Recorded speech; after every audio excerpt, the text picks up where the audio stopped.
Yeah, hi there, Humam Jafer. This is Michael. I just saw your comment over at the TOEFL IBT Facebook page. Your question is it a good idea to study two preparation guides, for example, Barron's and the official guide? I don't see any problem with it, but be careful. Remember what you're trying to do here. You're trying to improve your academic English language proficiency, right? So of course the question is, how do you do that, and what role do TOEFL preparation guides play in that process, right? That's really the big question here. So I suggest to you, this is just my opinion, I've been teaching TOEFL now since about 1994, and I have an online course, you probably have already heard of it. It's called the 7-Step System to Pass a TOEFL IBT, but here's kind of how it works. You have what's called your basic foundation English skills. That means you want to really work on improving your English in 3 key areas. This is absolutely important. 1 is vocabulary development, 2 is your pronunciation, and then 3 is your grammar. You really want to make sure you're really strong in those 3 areas. Now, most TOEFL preparation guides aren't going to prepare you in those 3 areas. Now, I'm not saying don't use preparation guides. I'm just saying they're not going to help you with your basic English proficiency. Right? So the role that TOEFL preparation guides play and the official guide, it's going to help you more with the test itself. It's going to show you how the test is organized. It's going to give you sample questions and give you a chance to practice what's called the IBT TOEFL test-taking strategies.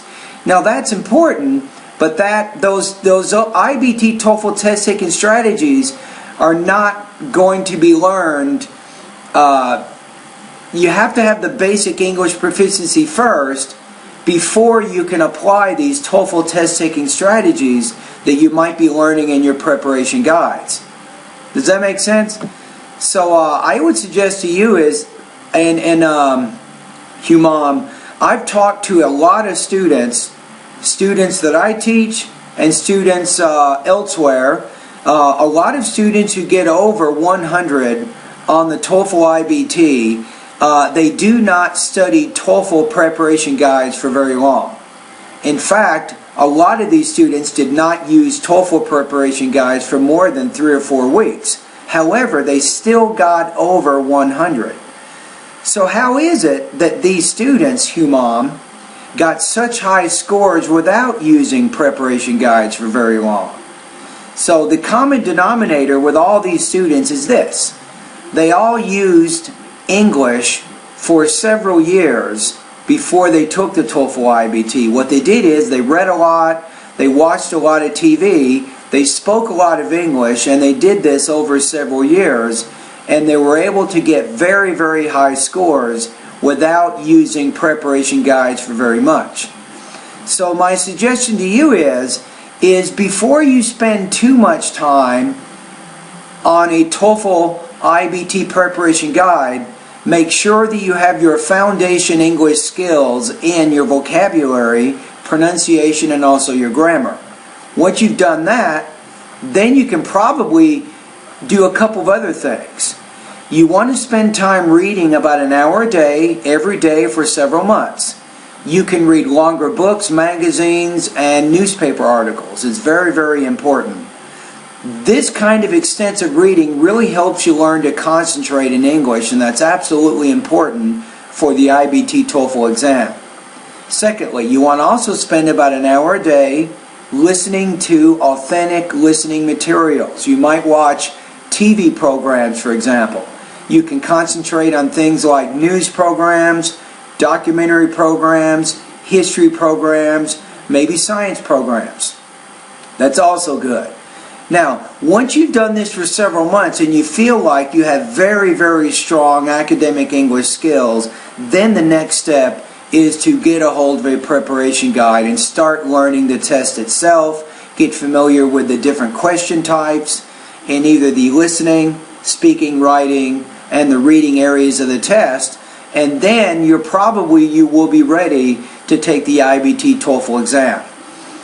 All right, I apologize for taking so much time to answer your question. Your question is actually a little bit complicated, and you have to really consider a lot of different things that factor in terms of your preparation for the IBT TOEFL exam. Now, let me give you my philosophy. I'm going to take my philosophy and apply it to the reading section of the exam. A lot of students have a lot of problems, Humam, with the reading section of the exam. So if you use my philosophy, here's what I would recommend. I would tell you to do 5 things in a very, very specific order. 5 things. Number 1, read about 45 minutes every day for several months. Read magazines, newspapers, and books. Do that first. Number 2, develop your vocabulary. Make sure you have very, very strong vocabulary skills. That's the second thing you want to do. I would recommend, my website has over 1,700 TOEFL vocabulary words. You definitely want to do that.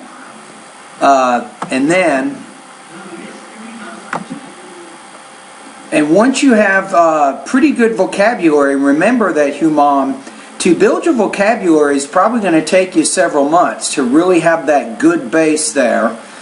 The third thing you want to do is to increase your reading speed to at least 300 words per minute. This is going to be very, very effective for you for the TOEFL IBT. And also, if you're taking graduate or undergraduate classes and you have to read textbooks, you definitely want to have a faster reading speed. Faster readers have better comprehension than slower readers.